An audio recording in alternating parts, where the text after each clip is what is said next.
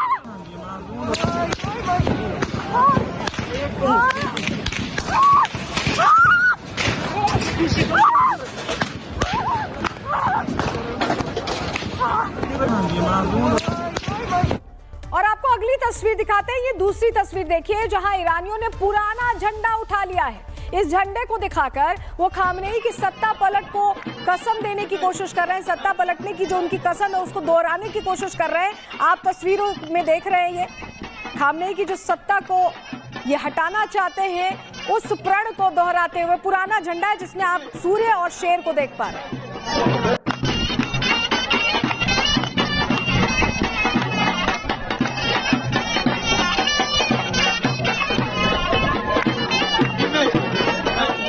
देखिए, प्रदर्शनों की तस्वीरें अलग अलग जगहों से सामने आ रही हैं। ईरानियों पर जो हमले हो रहे हैं, जब तस्वीरें वायरल होती हैं तो लोग सड़कों पर उतरते हैं। और ये लंदन की सड़कों की तस्वीर है, जहां देखिए भारी संख्या में लोगों का हुजूम उमड़ा पड़ा है, और ये सभी विरोध कर रहे हैं कि वहां पर खामनेई का शासन ठीक नहीं है, उसे हटाना चाहिए। ईरानियों के समर्थन में देखिए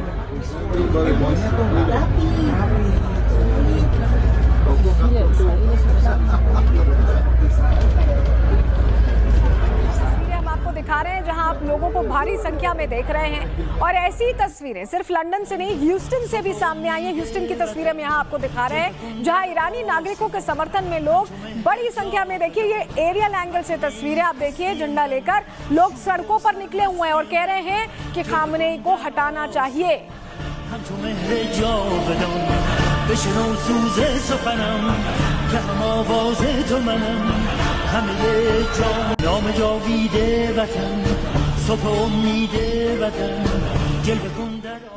अब देखिए, खामनेई के खिलाफ खड़े ये लोग ट्रंप का सबसे बड़ा हथियार है, क्योंकि इन्हीं लोगों की मदद के नाम पर डोनाल्ड ट्रंप दशक का सबसे बड़ा हमला करने का प्लान तैयार कर रहे हैं। मतलब ट्रंप लोगों के गुस्से को हथियार बनाकर ईरान से अपना बदला लेना चाहते हैं, उसकी तैयारी कर रहे हैं।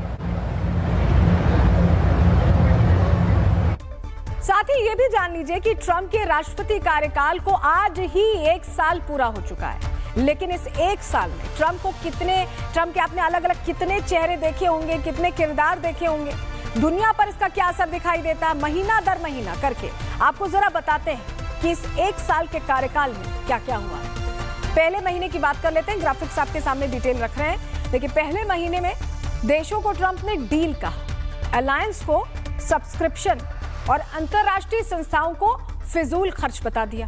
दूसरा महीना ट्रंप के तेवर और बदले, भाषा भी बदल गई। अब टैरिफ उनका नया राष्ट्रीय कीवर्ड बन गया, उसका इस्तेमाल होने लगा। तीसरे महीने में नक्शे से बात करनी शुरू की। मेक्सिको, कनाडा जैसे देशों की जो सरहदें हैं उन्हें मिलाने का सोचने लगे, उस पर बयानबाजी करने लगे। चौथे महीने में क्या बदला? ट्रंप शांति का मसीहा बनने लगे। वो नोबेल चाहिए था, जुमा पर हर वक्त नोबेल रहता था, नोबेल को लेकर बातें होती थी। 5वें महीने में क्या हुआ? अदालतें, मीडिया पर एक से बढ़कर एक उन्होंने आरोप लगाए। कहा कि ये मेरे जैसे नहीं सोचते। उनकी सोच दो कौड़ी की खुद को बड़ा बताने की कोशिश ट्रंप यहां करते दिखाई दी। छठे महीने में ट्रंप ने इतिहास को अपडेट किया, बताया कि विश्व युद्धों में अमेरिका अकेला लड़ा, मतलब जो इतिहास में था उससे इतर नई कहानी कहती। सातवें महीने में मित्र देशों के साथ दोस्ती का केंद्र बदला। अब जो बिल भरेगा वही दोस्त रहेगा, ये वाली पॉलिसी लागू कर दी 7वें महीने में। 8वें महीने में ट्रंप के ट्वीट ने दुनिया में हलचल मचा दी। हर एक पोस्ट एक छोटा एटम बम जैसा था। इस तरह के फैसले ट्वीट के जरिए ट्रंप ने दुनिया के सामने जाहिर किए। 9वें महीने में क्या हुआ जान लीजिए। अपमान को कूटनीति का दर्जा उन्होंने दिया, देशों के नाम बिगाड़े, नेताओं के कद नापे। इस तरह का उनका अप्रोच सामने आया। 10वें महीने में जनता को बढ़ती इकोनॉमी पर वो ज्ञान देंगे। 11वें महीने में क्या किया, उन्होंने कहा कि मैंने दुनिया को मजबूत बनाया, खुद को बड़ा बनाने की फिर से पुरजोर कोशिश दिखाई। और 12वें महीने में ट्रंप ने अपना सबसे ज्यादा जिद्दी रूप दिखाया। वेनेजुएला के मदुरो को उठा लाए और अब ईरान और ग्रीनलैंड, कनाडा तमाम देशों को आंखें तरेर रहे हैं। तो ये ट्रंप के पूरे 1 साल के इस सेकंड टेन्योर के 1 साल के कार्यकाल का निचोड़ था। ट्रंप ने 1 साल के अंदर दुनिया में जिस तरह का तनाव फैलाया है, उसके बाद किम जोंग और पुतिन कब तक शांत रहेंगे, ये बड़ा सवाल है। ये नॉर्थ कोरिया के तानाशाह और रूस के राष्ट्रपति व्लादिमीर पुतिन की ताजा तस्वीरें हैं जो हम आपको दिखा रहे हैं, जहां किम जोंग अपने सैनिकों के साथ बैठक कर रहे हैं, तो वहीं पुतिन अपने धर्म के मुताबिक स्नान कर रहे हैं, होली स्नान कर रहे हैं। लेकिन आप समझिए कि ये तस्वीरें अभी तो शांति वाली हैं, लेकिन ये तस्वीरें ये अंदेशा भी देती हैं कि कब तक धैर्य रहेगा, कभी तो धैर्य टूटेगा। अब अगर ट्रंप जंग को फैलाने की कोशिश करते हैं तो कौन किस तरफ होगा, एक्सपर्ट से समझते हैं। हमला होता है या ग्रीनलैंड को हड़प कर देता है या किसी प्रकार का वाइडर कॉन्फ्लिक्ट होता है, तो सवाल ये उठता है कि रूस और चीन और नॉर्थ कोरिया का क्या रवैया होगा। गाली देंगे अमेरिका को, गाली देंगे डोनाल्ड ट्रंप को, और फिर कहेंगे देखिए तूने हड़प कर लिया है ग्रीनलैंड को, जैसे तूने पहले वेनेजुएला को हड़प किया था और अब तू और कुछ बदमाशियां वहां पे कर रहा है, देख अगली बार ऐसा मत करियो। फिर अभी कोई बात नहीं, चलिए शांति हो जाती है, शांति के लिए हम सब कुछ करेंगे। वो लोग कुछ नहीं करेंगे, उनमें ताकत नहीं है। चीन में बिल्कुल ताकत नहीं है अमेरिका से पंगा लेने की, और रूस यूक्रेन में पूरी तरह से फंसा हुआ है। नॉर्थ कोरिया का इरादा ईरान को बचाने का नहीं है, वो तो दक्षिण कोरिया को हड़प करना चाहता है, इसको नहीं भूलना चाहिए। तो ट्रंप ने तो दुनिया को शांति के नाम पर जमकर तनाव दिया है, तो वहीं नोएडा के अंदर सिस्टम सरदर्द बना हुआ है। नोएडा में हुई युवराज की मौत ने हर किसी को झकझोर कर रख दिया। ये सड़क हादसा सिर्फ एक एक्सीडेंट नहीं, बल्कि लापरवाही और कमजोर सुरक्षा व्यवस्था का आईना बन गया। इस हादसे में एक युवक की जान चली गई। अगर सिस्टम वक्त रहते जाग जाता तो आज युवराज हमारे बीच जिंदा होते।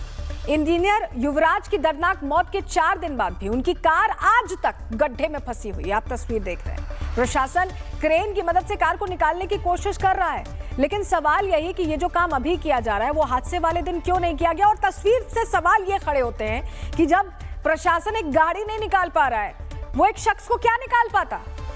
मौके पर कोई स्विमर क्यों नहीं था उस दिन, मौके पर क्रेन क्यों नहीं बुलवाई गई, ये तमाम सवाल है। युवराज की मौत पर जब रिपब्लिक भारत ने सवाल उठाए, युवराज के लिए इंसाफ की मांग की, तो योगी सरकार ने इस मामले पर एक्शन लेते हुए नोएडा अथॉरिटी के सीईओ डॉक्टर लोकेश एम को पोस्ट से हटा दिया और वेटिंग में डाल दिया। इस केस की जांच के लिए 3 सदस्यीय एसआईटी का भी गठन किया गया है। युवराज मेहता की दर्दनाक मौत मामले में पुलिस ने आरोपी बिल्डर को गिरफ्तार कर लिया। हम आपको तस्वीर दिखा रहे हैं। Builder Abhay Singh Mz wish town के मालिक हैं और नॉलेज थाना पार्क पुलिस ने ये कार्रवाई करते हुए इन्हें पकड़ लिया है। ये पूरा जो घटनाक्रम हुआ, इसमें कई सारे सवाल अभी भी हैं जिनका जवाब नहीं मिला है।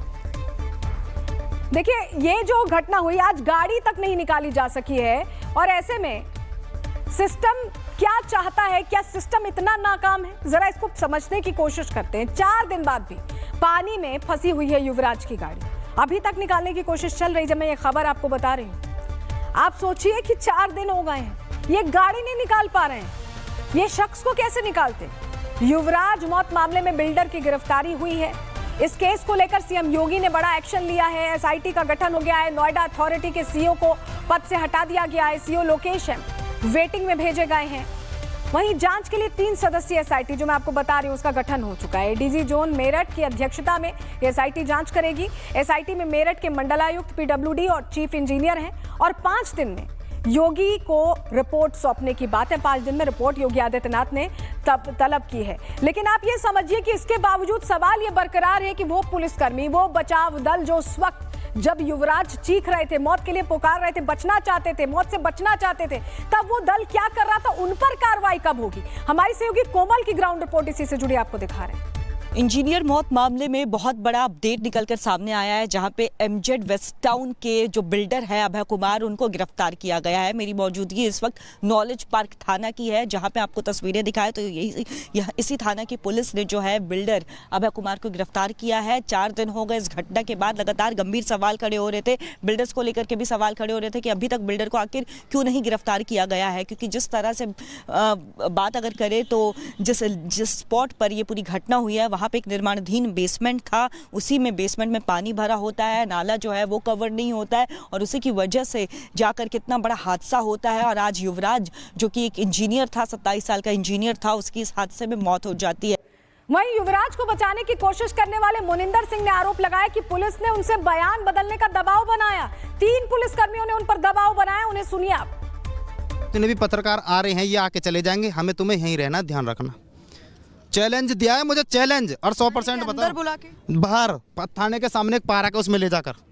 कौन थे उस दौरान मौजूद? 2 दरोगा थे, 2 सिपाही थे जी। आपको चैलेंज किस बात की दिया? चैलेंज ये दिया था कि ये जो ये पत्रकार आ रहे हैं इनके सामने मत जा, फोन स्विच ऑफ करके बाहर चला जा कहीं। देखिए हैरानी होती है, एक तरफ तो पुलिस के अधिकारी वहां मौजूद थे, इमरजेंसी सर्विस मौजूद थी, कोई युवराज को बचा नहीं पाया और जिस शख्स ने बचाया उस पर अब दबाव बनाने की कोशिश हो रही है। इस मामले में भी सख्त कार्रवाई की जरूरत है, त्वरित एक्शन की जरूरत है। उम्मीद करेंगे योगी सरकार इस पर एक्शन ले। ब्रेक के बाद आपका स्वागत है और चलिए बात करते हैं पाकिस्तान की। शी जिनपिंग ने शाहबाज मुनीर की चूड़ी कसने की पूरी तैयारी कर ली है। मुनीर के लिए अब एक तरफ मौत है तो दूसरी तरफ खाई, क्योंकि भारतीय बॉर्डर पर मुल्ला के मौत का ट्रेलर भी चल रहा है। ये इशारा है कि अगर पाकिस्तान दहशतगर्दी फैलाने वाली साजिशों से बाज नहीं आया तो उसका खाक में मिलना तय है। इस्लामिक वर्ल्ड में भारत के बढ़ते वर्चस्व को आतंकिस्तान सीधे चुनौती नहीं दे सकता, इसीलिए अपनी घटती अहमियत से बौखलाया मुनीर आतंकी साजिश रच रहा है। चीनी राष्ट्रपति शी जिनपिंग जल्द ही पाकिस्तान का दौरा करेंगे। ये दौरा ऐसे समय में होने जा रहा है जब पाकिस्तान एक तरफ अमेरिका से रिश्ते मजबूत करने की कोशिश कर रहा है, वहीं दूसरी तरफ चीन के साथ सहयोग को और गहरा करने पर जोर दे रहा है। कुछ दिन पहले ही जिनपिंग ने मुनीर की क्लास लेते हुए कहा था कि वो चीन पाकिस्तान आर्थिक गलियारे का काम टाइम पर कर दे, वरना चीन को उसे पैसे देने के बारे में सोचना होगा।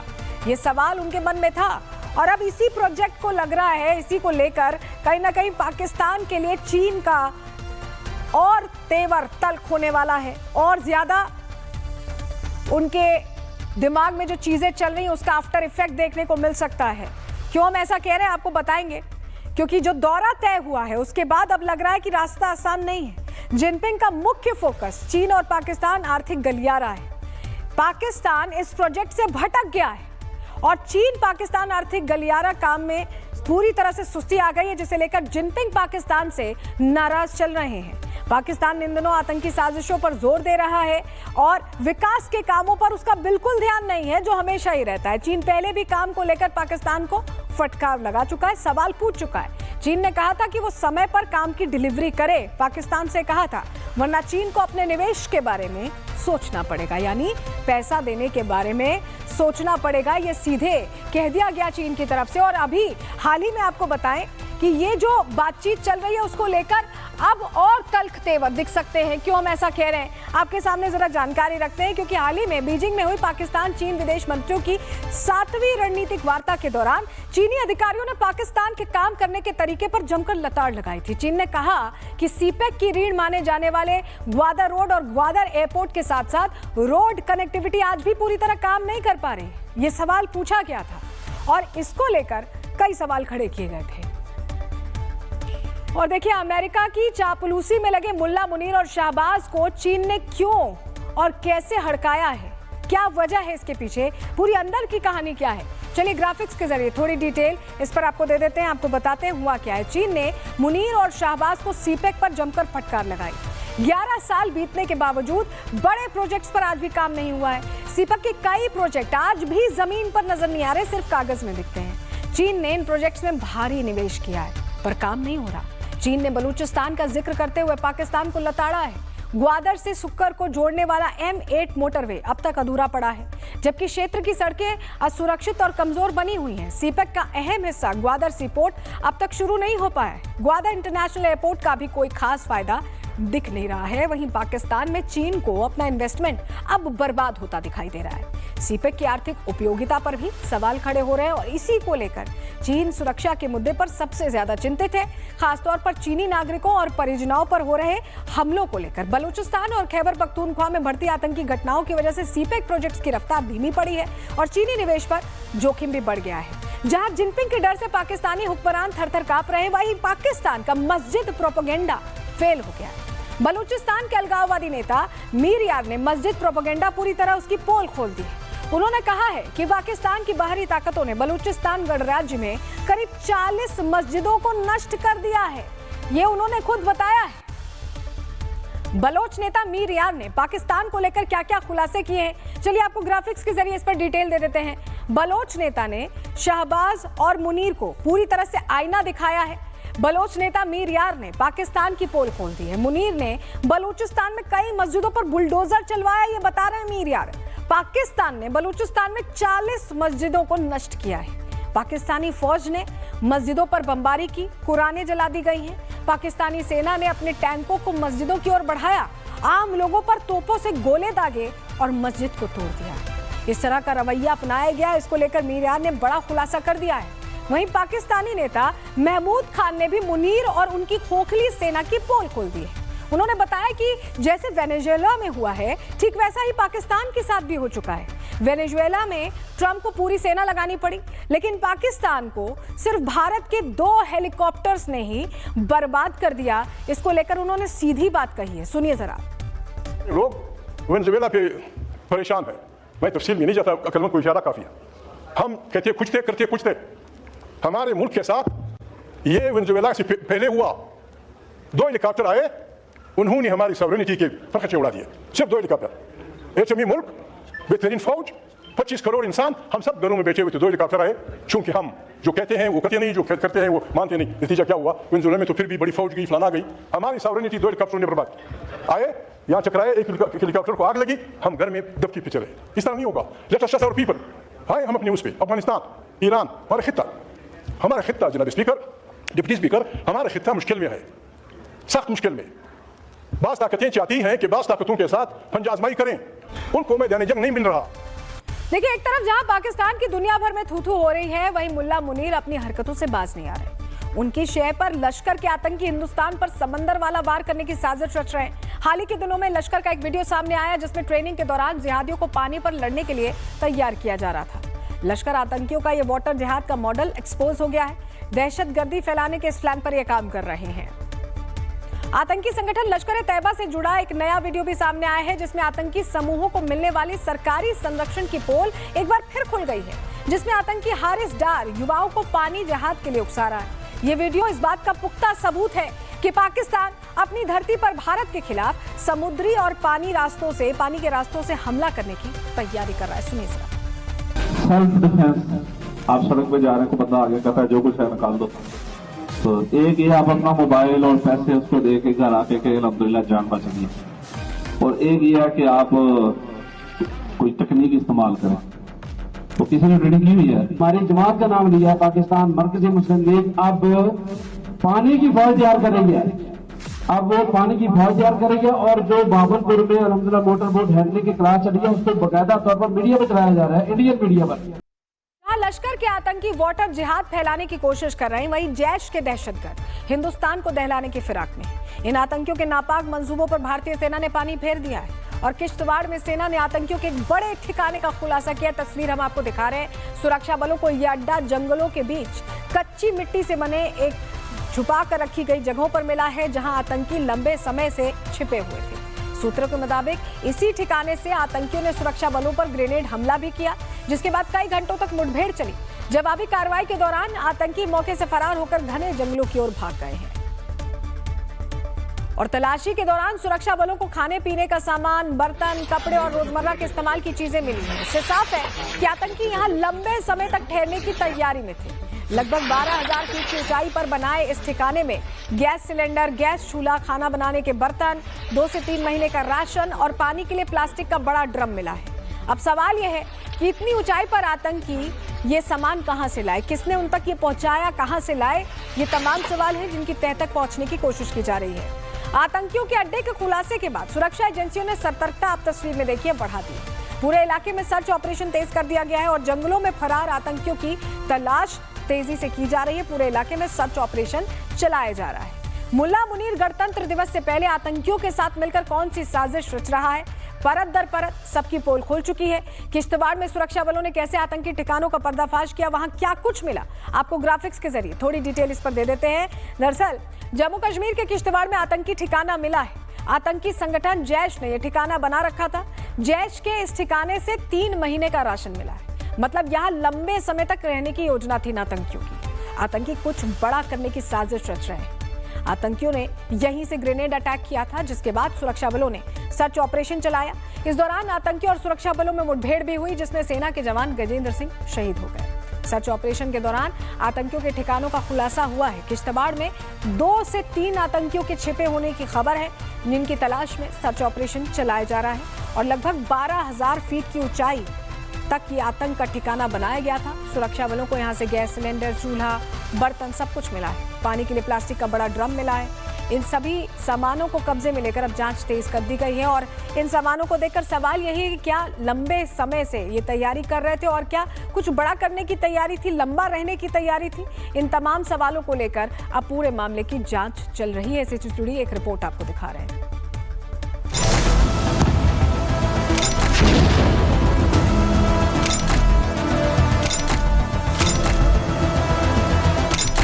सुरक्षा बलों ने एक बार फिर साबित कर दिया है कि हिंदुस्तान की धरती पर साजिशें रचने वालों की उल्टी गिनती शुरू हो चुकी है।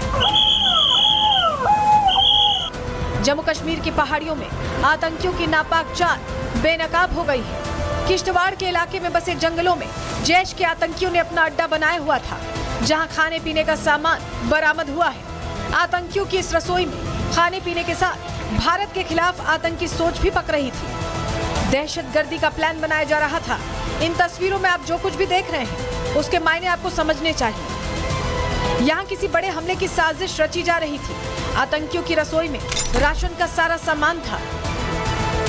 किचन में हर तरफ फैले बर्तन इस बात की तरफ इशारा कर रहे हैं कि आतंकी यहाँ लंबे वक्त से रह रहे थे और आगे भी इस ठिकाने का इस्तेमाल करने की प्लानिंग थी।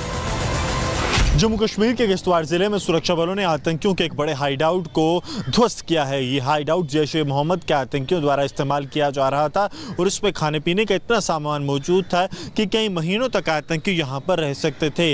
यहाँ ये सामान किसने पहुँचाया, अब एजेंसियाँ इसकी जाँच कर रही हैं, जिसके लिए 2 लोगों को हिरासत में भी लिया गया है। अब आतंकियों के ठिकाने की ये तस्वीरें देखिए। ये बाहर का एरिया है जहाँ बोरे और सिगरेट के पैकेट पड़े हैं।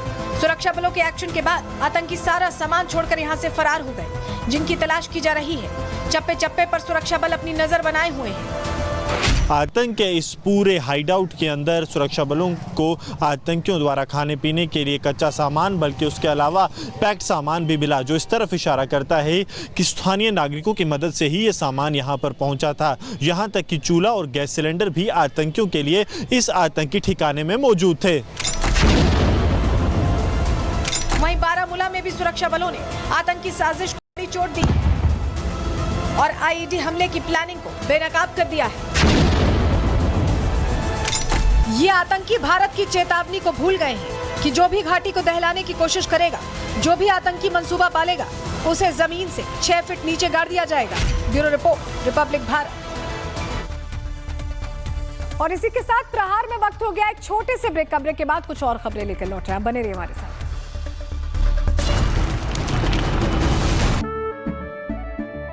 केसरिया से मन जोगी हुआ रे, दिल झूमे देखो मतवारा हुआ रे। केसरिया से मन जोगी हुआ। हर पल मनाओ केसरी त्योहार। विमल, बोलो जुबान केसरी।